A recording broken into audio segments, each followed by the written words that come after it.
Hello. Hello. Okay, episode 19. Since we missed last Wednesday, which we went and did all that yard work. Yeah. And it was a new moon too. Yeah, we were just, none of us were really feeling it. We were off doing other things, so we just skipped it. Plus, I didn't really, You weren't getting a whole I lot. wasn't either really that getting day. a whole lot, but it came back after Wednesday in a flourish. So, all right. The title for this section is In Readiness for the Flood, a talk with my guide. I sense something, some significant movement. Yes, the release has begun in earnest. You, the people, will not sit idle any longer. They are acknowledging their options and moving to decide. Yet this old world and its stalwarts ramp up and maneuver to get them to stay. The ramping up will make every effort to keep pace with the release, but it has begun to look like a salesman desperate for his former clients to continue to buy his products. This will only drive the people to further suspect the scam they've been under, pushing them to dare a look behind the curtain. The crack in the dam of lies will become a flood of uncovered secrets, roiling the masses to seek any means of escape. This deluge will not be so obliging until the source of its force has been drained of its energy. Some will succumb to the torrents, electing the waver to abstain, while the majority will reach out for any lifeline that will pull them through this undercurrent of change. This now becomes time for the wayshowers to secure their lines and alight on their beacons of hope. What can I do for them? Nothing. Nothing more than what you are doing until they reach out to you for your assistance. Wayshowers may want to refrain from overextending their need to help towards possible recipients who are still in the throes of their struggle to accept that they even need help.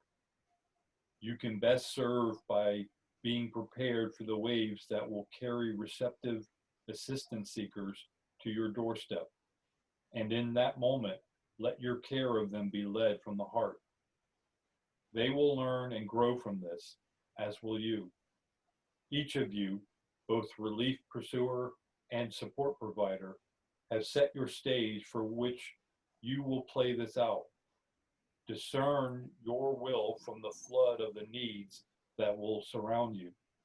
The relatively short span of time for this flood is the breaking of your past culmination of suppression into the doorway of your future. Find your will's way through the floodwaters of need by shining your light to that doorway. Despite the gravity of the event, all have an experience and growth to obtain. Am I ready? Know that you are. So that's the first one.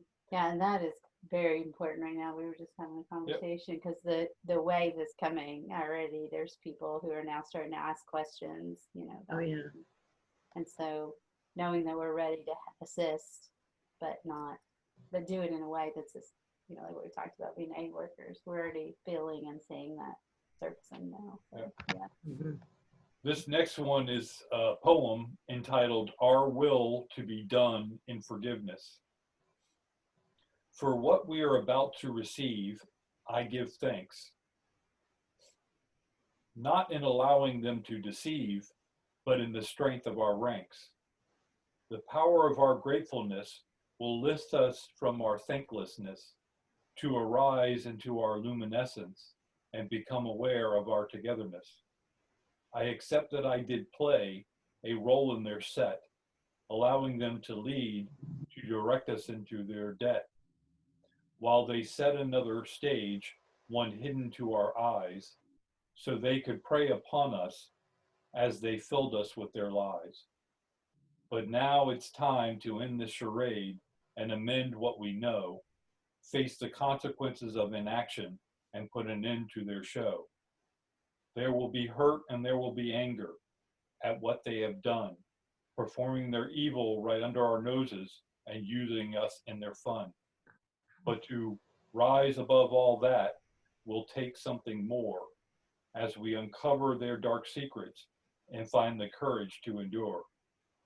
They've had their days in the shadows, now it's our time in the sun. From deciding their fate to how this will go, it's our will to be done.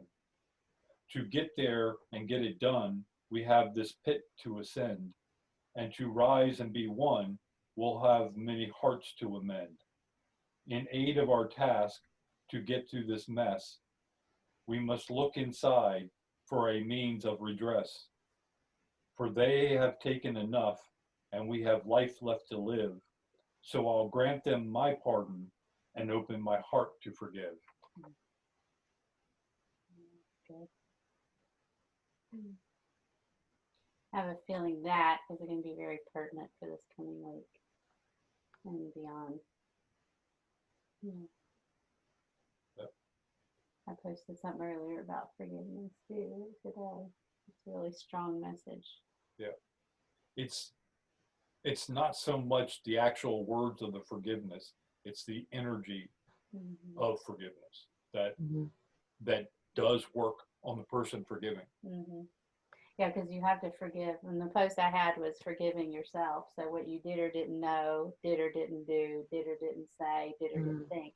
We've got to be able to forgive ourselves, because if we're not completely forgiving ourselves, then we can't really fully forgive somebody else. Right. And that's one of the things personally that I've worked on as close as yesterday with things, because it is about how do I forgive myself, and so that I can completely be in forgiveness of. Well, we should do it every day to get into and stay in that energy, because that forgiveness energy is so healing. And we're going to need so much healing, not just for ourselves, but for all those around us who are looking for some kind of aid. Yeah. And to be in that energy can make it so much easier and make it flow. Make it easier to weave. Yeah, absolutely. I agree. The next one is entitled, Imagine the Embrace of Our Higher Calling. A repositioning is occurring around this planet. Yes, there's turmoil brewing and surging as the impulse to move is brought to light. But look beyond to sense the forces realigning that are fortifying our resolve to get through this, and most importantly, to assist us in seeing why we are doing this and where we might go afterwards. Wayshowers are becoming instilled with visions of possible destinations that will see us out of our temporary turmoil. Lightworkers are acknowledging the starting point of this time we're in and imagining worthy endpoints for our manifestations to strive for. As a lightworker, you have two main thrusts to your purpose. One is to light the way for those around you, and the other is to see your way forward to an experience worthy of living. Rising above the turmoil to sense the path ahead serves both endeavors. Getting caught up in the turmoil serves neither. To assist ourselves, lightworkers must unite to form an interconnected network of support that makes us stronger than the sum of our parts. No one part more important than another, and all parts striving for the good of the whole. Weaker areas will be empathetically identified and lovingly compensated for. Allow others to assist you as you assist still others. This reinforcing mesh of assistance will form as the outdated system of division crumbles around us. As our species collectively goes into input mode of questioning, our role as lightworkers is not to provide answers, but to show the way for others to find theirs. Your energy is the most important aspect of your beacon, more important than your words. Shine your light by showing what you stand for, and let your telling flow easily when you recognize that your audience is in a receptive input mode. Your audience will find you when they are ready. Any other way is forcing your view on them. The turmoil that is underway will progress quickly, igniting your audience's search for your energy and your alternative view to their own, which will be crumbling around them. Know that despite the turmoil, there is a higher experience calling us all to imagine and embrace. All right, so that's the short stuff. Now we're getting into this one takes us through. Yeah, this one takes us into a long dialogue. So buckle up. All right. This one's entitled Going Inside to Get Out. Can I ask you a question? Doug interrupts your thinking from your doorway. You turn to him and wave him in to have a seat. What's on your mind, Slug? He settles into a comfy position and gathers his thoughts into words. What's happening to us? Why do I have this feeling of dread one moment, and in the next, I sense a grand adventure about to begin? And I know it's not just me. Making light of his questions, you respond, well, sounds like you need to get out more, Bug. He awards you with one of his "you're not very funny" looks and continues, something is going down and is affecting all of us. I've noticed a change in everyone's behavior. Some people seem downright frantic, while others are, I don't know, it's like they're walking around with more purpose, only slower and more deliberate. What changed? You can see he's not going to let this go, so you tap into his guidance system to see what he's ready for. We, and I mean all of us, are preparing for a renaissance, each in our own way. But before we allow ourselves to take off, we have to let go of the things that are holding us in place. Like what? He asked. Oh, like blind spots, discordant attitudes, status quo, and our insecurities that tie us and others down. They prevent us from moving. And they won't fit where we're going. You recount from your recurring thoughts on this. And where are we going? We haven't been here under the current circumstances very long. Why are we moving so soon? He asks in confusion. The why is easy. We're already settling and becoming complacent. We made lots of progress and advancement in those first few years here, but now we've stalled into doing everything not to move forward. This time we've been in was never meant to sustain us for long. It was our halfway house out of an abusive relationship and our start to becoming functional once again to our higher experiences, you explain. Accepting that, he interjects, okay, so where are we headed? That is not so easy to answer. Not that I don't have some idea, but more so we can see what we can come up with without one group dictating what it'll be. We've been there, done that. GCOS will assist, but our society can't afford another group of dependency makers. Our role is to point out the possibilities and guide towards our overall goodwill while society works through intent to see what it wants. Who knows what they'll come up with along the way? Hopefully it's something that surprises us and makes us shake our heads in wonder. GCOS will help plant the seeds with the ideas and concepts while we see what develops, you answer. And what are those ideas and concepts? You now roll that question around inside, opening yourself to a flow that will speak to Doug. If you could fly unassisted simply by thinking it, would you be open to someone showing you how to do it? He looks at you like, duh, and says, of course I would. You stop him with more. Are you sure? What if you were the only one of a few who could, and all your friends couldn't? Would you flaunt it in their face, or feel self-conscious about doing it in front of them? You would now be different from them. And it's possible you could become an outcast from them, either from their actions or yours. Would you see them as limited and begin pulling away from them in search for, say, more of your own kind?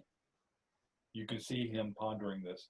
And then he asks, why can't they learn to do it? Well, they can, but what if most are not ready for whatever reason? Then what? He looks at you and then questions, why would they not be ready to learn how to fly, especially after seeing me do it? Oh, many of them will say they want to learn, not to be left out, but how many of them are stuck in the comfort of their status quo of doubt and thinking small? How many of them will give up when it doesn't come easy? He contemplates that for a moment and then says, so we just let those who can't and won't hold up the others who can and will. That's not a recipe for progress. You shake your head and respond, no, it isn't.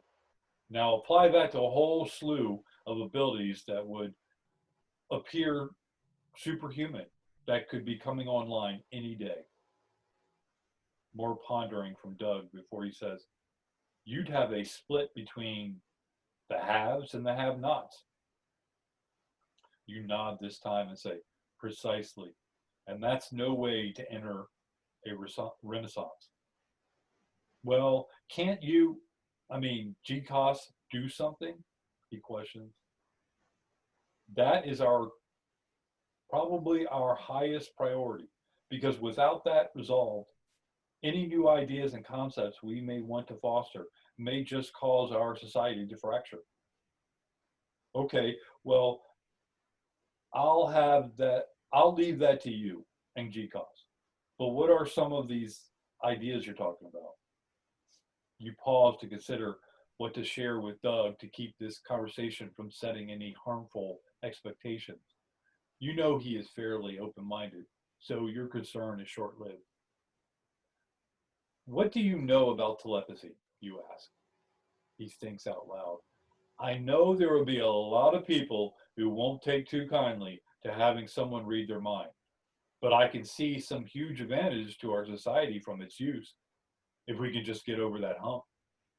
You stare blankly at him, considering the impact of your next words.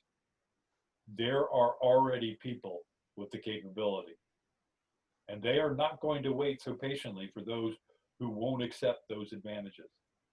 He looks at you in a bit of shock and asks, who? Who can do that? I know the Blades can and do. Andy is constantly railing on about that. But are there any of us? Yes. There were just a few until the new arrivals got here.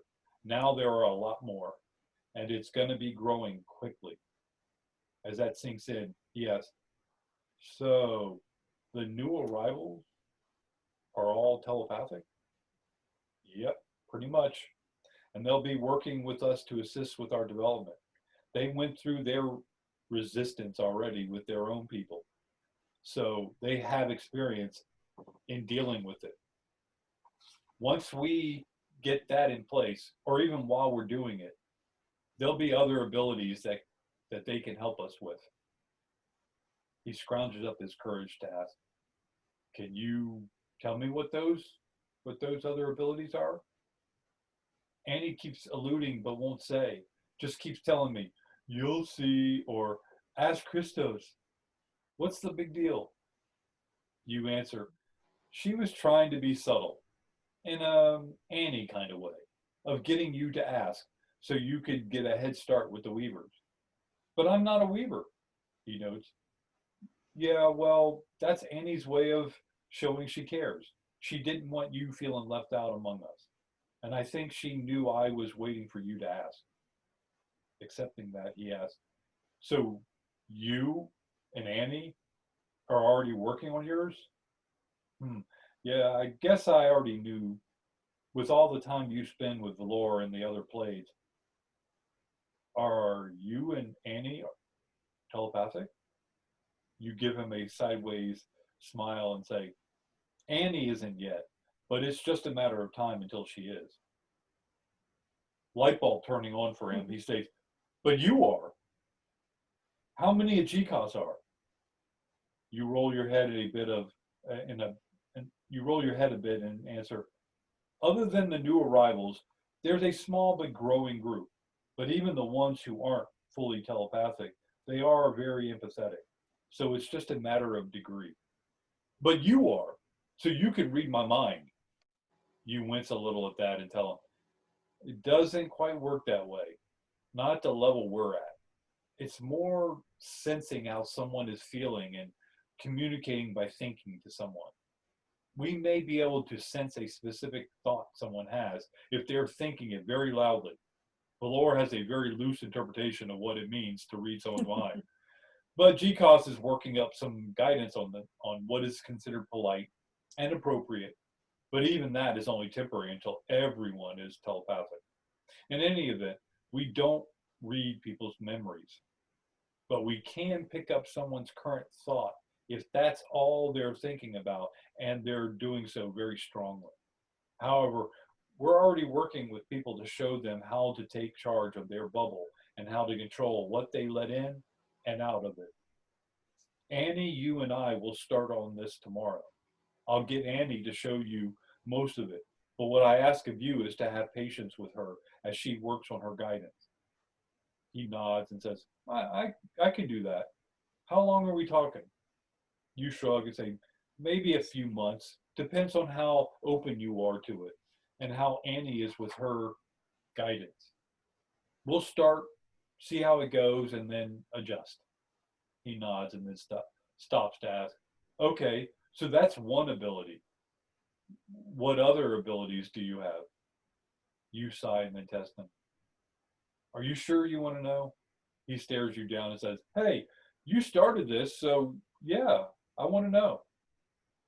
You see how serious he is, so you tell him, hold out your right hand, palm up. And with no hesitation, he does so. As his hand settles, a green crystal suddenly appears in his palm. To his credit, other than a slight jerk, Doug maintains his composure. Go ahead and examine it, you tell him. He closes his hand around it and then quickly reopens his hand to look at the crystal. His eyes flash back to yours, and his face breaks into a boyish grin. Oh, wow. How in the world did you do that? Tell me you're going to show me how to do it. You smile with him and say, yes, but you'll have to do some inner self-searching before your capability develops. He then looks at you skeptically and asks, I'm not going to have to get locked in a temple somewhere and become some kind of guru, am I? You chuckle and tell him, not unless you want to, but a regular schedule of meditation will be necessary. See, all your abilities are locked up inside you, piled under all that you think you are. To bring them out, you've got to go in and find out who you really are. You sense doubt cloud his thinking as he questions, who I really am? You nod and say, yep, right now, you believe you're the Doug without these abilities, and doubt you will have them unless I or someone gives them to you.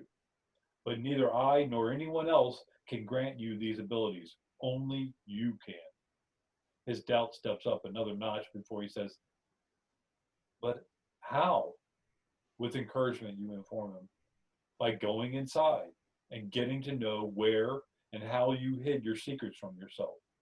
I can give some ideas and help guide you, but each person must find their own way and be responsible for their own search of themselves. Still a little unsure, he asked, this is the sovereignty you guys have been talking about? You nod and expound on that. It's the start of it. Sovereignty isn't what you do. It's how you go about living.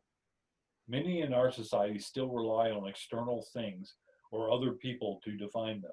So their focus is outside themselves. They go about living by trying to change external things in the belief that will bring them a desired feeling inside, when it actually flows the other way. The things outside only confirm what you're feeling inside. Once you realize this and take on the responsibility to understand how we really operate and manage it for our own good, we begin to steer our own experiences from the inside. Putting our demands on outside things is like expecting your mirror to make you prettier, more successful, and happier. Your mirror can show you these things, but only after you redefine them inside you and you allow your eyes to see them in the mirror. What is your definition of pretty, success, and happy? We've been entrained into our environment with these and many other definitions. It pulls us outside to live as it dictates to us, when, in fact, we forgot that we create the environment by defining it inside us. Sovereignty is the remembering that we are the makers of our environment. It is the reestablishing the flow from outward in to inward out. Becoming sovereign is the acceptance that you are the source of your projected view on the world. Doug interrupts, but how do I become sovereign? You sweep her hand around the room and say, well, it's not out there. So that leaves only one place to find it, inside. Everything you need to know about you and your view of the world is all bundled up inside you. You're just using your outside projection to glean some meaning of what you found after the fact. Finding your sovereignty is going inside to get to know the you who is doing the projecting. You think you know who you are based on what you see from your projection, but that's only the image you perceive after it's come through your skew of definitions your environment has imposed on you. To get to know the true you, you'll have to let go of the projection of you by questioning everything you think you know and reevaluate them based on your will. He interrupts you again to ask, based on my will, but how do I know what my will is? You smile knowingly, reflecting back on the last conversation you had with Laura about giving advice but not being able to follow it yourself. The cycle of giving aid, giving aid, and receiving aid is now beginning to really dawn on you. Doug doesn't realize how much he's helping you by letting you help him. Hey, Bean Toss, where'd you go? Doug snatches you back to the here and now. Yeah, sorry about that. Just a little reflection. Where were we? He sighs and reminds you, my will? How do I know what it is? You nod and pick up where you left off. Your will resides inside you and has been directing you towards things that will clue you in to come find and partner with it. It's your own personal guide while you experience life. This is what you are looking for when you go inside. He questions you further. Okay, so how do I find this guy that hasn't introduced himself to me yet? Smiling at that, you continue. Oh, he's trying to introduce himself to you constantly, but you keep looking out there. To go inside yourself means quieting the outside with its demands and distractions, so you can sense your will's calling. When you can do that, your will won't only introduce himself to you, but he'll also introduce you to you. Sensing doubt from him, you hear him ask, how have I missed knowing of my own guide all these years? We all have, because we were determined to experience this part of our journey separated and mostly on our own. But now that separation is coming to an end in preparation for our next set of experiences. Still coming to grips with this, he asks, next set of experiences? For what? Now you really smile and bask in the telling of this part. Why do you think all these abilities are coming online and you're about to be reintroduced to your guide? And not just for you or me, but everyone. All of our guides are getting the same notification that it's time. for something new. And they're pulling their resources to get us woke to the idea that we're going to need these extra abilities that we locked inside us long ago. And we're going to want our guides along to get the most out of the experience. Impatiently, he interrupts to ask, okay, but for what? Still smiling, you explain further. Consciously creating and adapting the experiences you get to live in. You still remember what an amusement park is, right? He nods. Well, imagine your life, one park after another and after another. But in between parks, you get to customize it to your liking. Not only that, but when you're in a park, you can tweak it on the fly. That's just one of the infinite possibilities. He stops you with, but if we're all doing that, who's doing all the work that society needs doing? And who's producing all the food we need? You casually ask him, remember the crystal? He answers, yeah, but we can't eat those. Hold out your hand. He does so and looks to you in question, just as a cube container, about 3 inches to his side, appears in his lap. Unprepared, he lifts out of the seat in surprise, barely keeping the cube from falling out of his lap. Whoa, that scared the spit out of me. Did you miss your mark, or were you trying to be funny? You smirk and remark, just keeping you on your toes. He picks up the cube and asks, what is it? You lick your lips and answer, tapioca pudding. He frowns and says, why'd you give me this? I don't even like tapioca. No, but I do, so hand it over, you demand. He makes no effort to do so, in defiance. You look at him and say, really? Have you not put 2 and 2 together yet? And in that moment, another cube appears in your left hand with a spoon sticking out of it. You proceed to grasp the spoon full of pudding and slowly bring it to your mouth before plunging it in. Doug frowns again and admits, I don't think 2 and 2 equals 4 anymore. So you can produce food like that anytime you want. Mm-hmm. You murmur with your mouth full.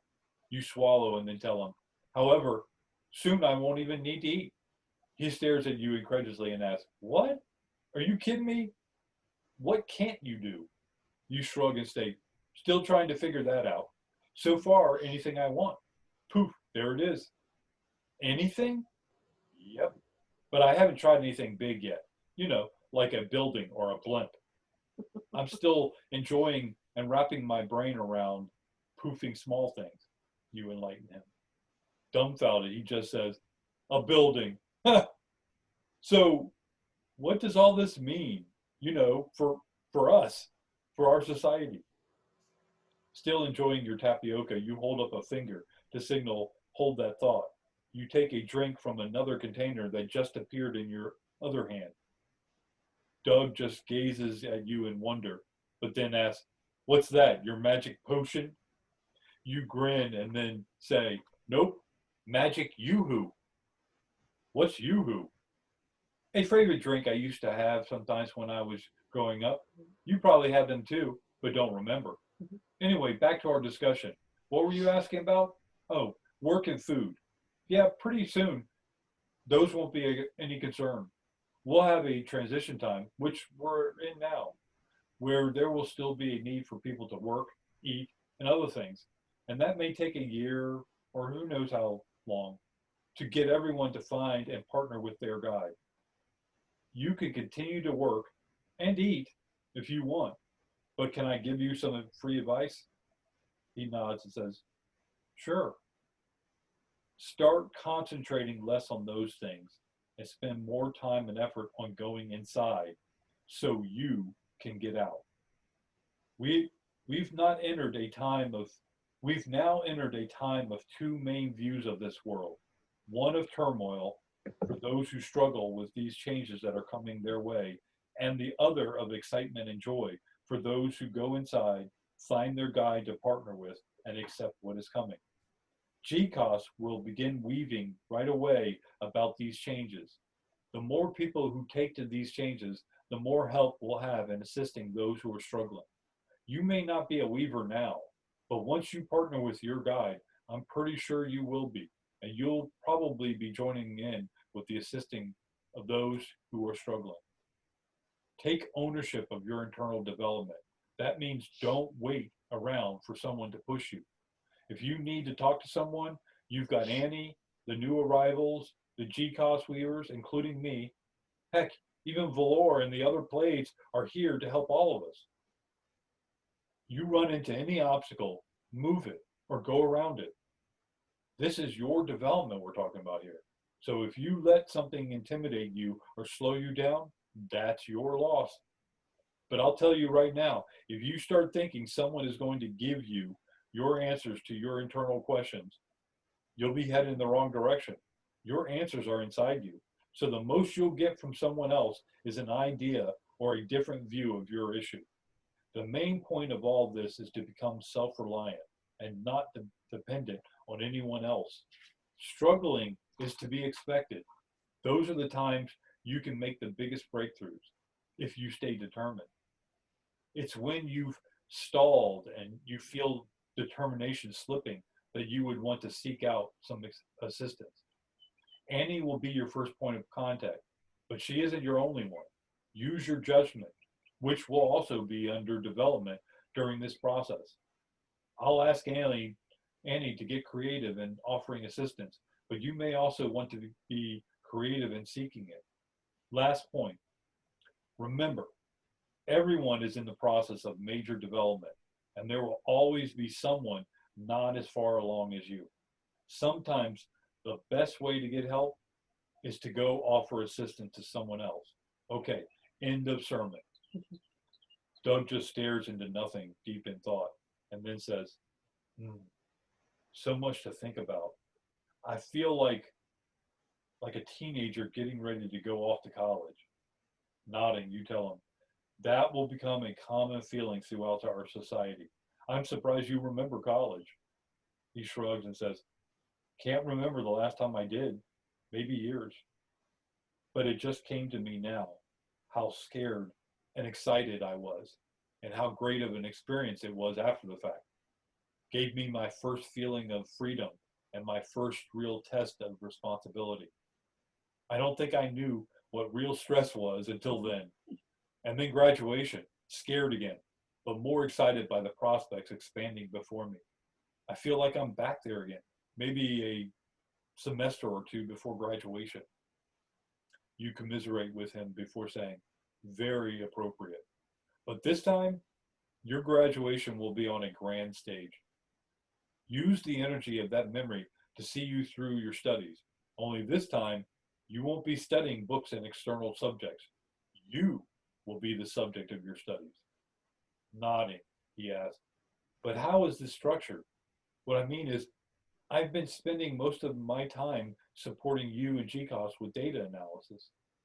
How do I work my schedule to cover that and go find myself? I feel like I might drop the ball on one or both. You know this is going to be a common concern throughout society as people learn to let go. You give him your view on this. Start weaning yourself off any kind of schedule. Your first priority is finding out who you are. In doing that, you will do yourself the most good, which will then set you up for doing the most good for others. I'm not saying you should just drop everything else, because then your concern for dropping the ball on your analysis work would probably impede your search for you. Find a balance that works for you, with your search being the priority. GCOS and I will survive whatever you decide. I just ask that you don't leave anyone hanging. You'll learn to start stepping down your work and upping your internal search without ruffling any feathers. But if that happens, yeah, I know, come talk to you. He finishes your thought. You continue. Through this process of finding you, one of the things you'll be refining is your idea of responsibility. Don't let anyone tell you what it means. It's for you to develop your own. and redefining it and the other aspects of you to your liking, you will then be drawn to your new place in society that you created. If you let someone tell you what these are for you, then you'll get what they created for you. Even people truly trying to assist you can only give you their answers. Take their assistance as suggestions for concepts and ideas, and then let your imagination mix up your own recipe that feels right to you. When you come to me with questions, I try my best not to give you answers, but instead, I look for ways to aid you in clearing away some of your obstacles so that you can find your own answers. The only truth I know is mine, and that is always a work in progress. Now is your time to detach from everything you think you know, find and partner with your guide, and then open yourself to what you will know. But you won't be able to do that 100% of the time.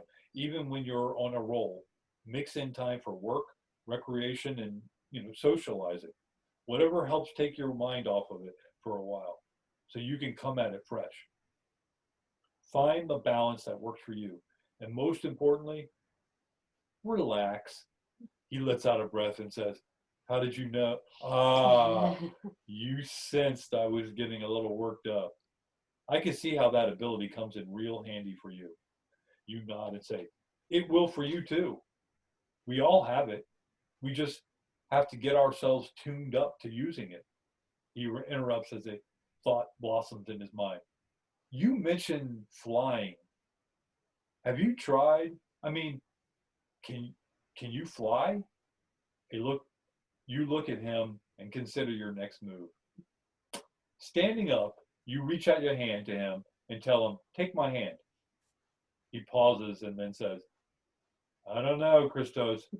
Not sure if I'm ready for skydiving without a parachute yet. You chuckle, but keep your hand out. Just take my hand. We're not going to fly. Which he does, and then you complete your sentence in the traditional sense. And then you and Doug bloop and reappear in a stark, windy, and icy landscape. Doug can barely find words to string together coherently. What? How? What was that? That was what I call blooping. He looks all around, not recognizing anything, and then gazes upward to find the sun, which seems to settle him slightly. Where are we? He asks in a shaky voice. Antarctica, you triumphantly inform him before asking, want to go explore? No, as he drops to his knees. Oh, okay. What do you want to do instead? You ask. Find out which way the wind is blowing, he stammers out. Confused, you ask, why? Facing away, you barely hear him say, so I don't throw up into it.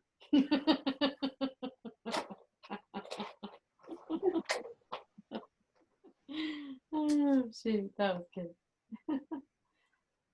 Yeah. There's another long dialogue. Mm-hmm. Yeah, that one's one kind of fits with what we were talking about with the, people coming online, and opening up now and asking questions and, Yeah, it's amazing when I think about it. We talked about this on our walk. Mm-hmm. How Christos has been working with Valor, Mm-hmm. and Valor and Christos are roughly on the same level, but Valor has so much more experience. So Christos is accepting it kind of in the, kind of in the Padawan way, Mm-hmm. like he's looking up to Valor. And then Christos goes and works with Annie. And Annie and Christos are about on the same level, but Annie looks up to Christos. And so you get that condition. And then now, because we haven't heard from Doug in a while, Doug is in a completely, he's not a weaver. Doug's the kind of person that just, he's the grunge guy. He doesn't really, he's like, well, okay, whatever, you know, he kind of just rolls with things. He's open-minded and whatever. But that position to Christos now offers Christos a third way, and he's kind of bouncing between those three, and each one helps him even when he's helping. Absolutely. And it's just amazing. Yeah, well, I think about it when I talk to other people, you know, it makes it, you learn. I learn so much when I'm answering questions or guiding, you know, Me someone too. else. It's always when a friend of mine, if she's asking me for any kind of like my take on things, anytime I'm telling her, it's something I need to hear for myself too. It's like, wow, I just totally unlocked something within that I needed to know, or that was something that I needed to like reflect on. Definitely. And that's taking the gravity of the situation in hand and being in the moment to realize that. Because how many of us previously, someone asks you a question and you just roll off an answer and you don't really think about it. You just kind of, oh yeah, whatever. And it's kind of almost like rote. It's just like a remote control. You just kind of spew it out there. Now it's hard to do that without going, what am I saying? What am I saying? And why did this question just come up now? And where is that person? You know, what it's going to be to their highest good. Like you not tailor what you're saying, but you take that into consideration. Right.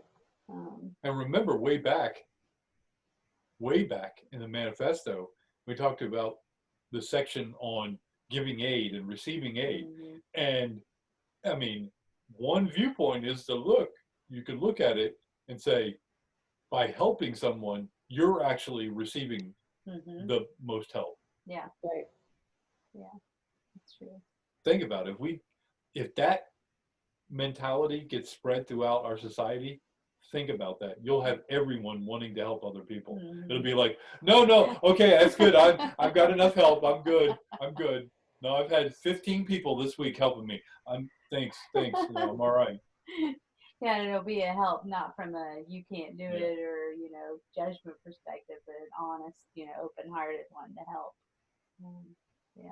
Well, I think our help, our aid is becoming more targeted because we're getting to know ourselves better. And that allows us to tap into the person we're helping to figure out how to really aid them. Yeah. Not the old form of, hey, here, let me help you. And then you end up doing it all yourself. Yeah. And then you rob them of the experience. Yes. Now we're saying, what's the best way to aid them that'll help them long term and progress and allow them to grow from this. Yeah. It's interesting because there's so much joy that I've experienced over the years, basically working with people when you see them do it and you know you assisted them along the way in yourself, but they're taking full ownership of the solution. It's like they're crediting themselves with it, and it's just so fun to watch that. I mean, I know what part I had in it. I don't need them to tell me what part I had in it. But I get the joy that I had of seeing them be able to do something that they didn't think they could do, or you know, whatever. Watching someone find their inner power, it's a beautiful thing. It really is.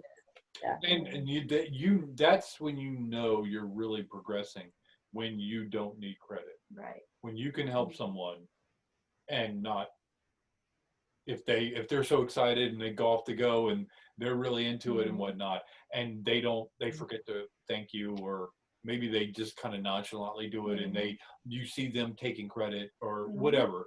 That's because that's the stage you're at, but you realize you're not at that stage anymore. You don't need credit. No. Yeah. Because the old way of helping and seeking credit was really just keeping us, isolated. It really wasn't bringing us together. Right. With not needing credit, you can go around helping and know like how to target your aid, and it just kind of it'll flow easier. Which again comes from filling your own cup so that you are secure enough and you love yourself enough to not have to use external things to fill you up. Right. Yeah. Exactly. Yep. Cool. Awesome. Anything else to You add? see the one part when you were talking about the relax part? I did this. Just when you were talking, then you were like, relax. I was like, oh, that was perfect time. That's right. Hey, we don't know what's going on. I That's mean, right. I don't know. Divine timing? I don't know. What is that? Are we creating it? I Are we- Maybe Or you had a weaving sneak peek. Maybe you were sensing ahead in the story. It's possible. Yeah. All right, so just to let everyone know, we talked about this ahead of time, but we've now created a blog that has all the episodes on it, so you can go read at your leisure. I'll put the link in the description, but it's pretty simple. We're using a site called Wix, W-I-X, for our blog. So it's actually free right now. So, but the link to it is stardragonbrood.wixsite. So WIXSITE.com/blog. So it's pretty stardragonbrood.wixsite.com/blog.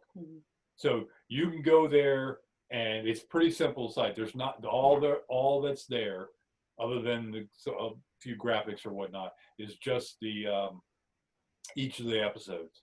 Yeah, you don't have to download them. You don't have to fill out any kind of subscription to get them. You can read them right there on your mobile app, on the computer. Yeah, we tried it on the phone. Very easy to navigate. Yeah, to go through. Yep, it's real easy. It's on. We tried it on the phone. It looks presentable, easy to read. Great. It looks really good. So help yourself. Like I said, I'll put the link down in the description so you can click it from there, or you can go right now. This episode probably won't be there. We still have to do 18 and then this one. So, but the first 17 are there. So you can start with episode 1 and carry on. Read all the way up. You can read it while you're watching it. You can even put it on and then read it as it's playing. That's kind of cool too. You can do that as well. Yep. And if you want to talk about it, you want to let us know what you think, you've got the email address below, and stardragonbrood@gmail.com. I think you can leave comments there. Yeah, you can leave comments on the which we haven't really looked at, so be patient with us while we we don't know what's going to happen. You start responding or start putting comments. We'll have to get up to speed on that and figure out who's doing what and saying and where the comments are, because I don't sit there and go look at every single episode to find out, but I think if we'll see the comments, we'll figure it out. Yeah. But great. Yeah, definitely enjoy. Yep, help yourself. I enjoy inside, right? Is that Lisa Trenton's problem? No, that was mine. I don't know. She probably says it too. She but. does in the writing. Yeah. Yep. So now you can read freely. You don't have to download anything or open up a PDF or whatnot. It's right there online. So. Yep. Excellent. All righty. All right. Are we good? Oh yeah. I was like, bye. Bye. Bye.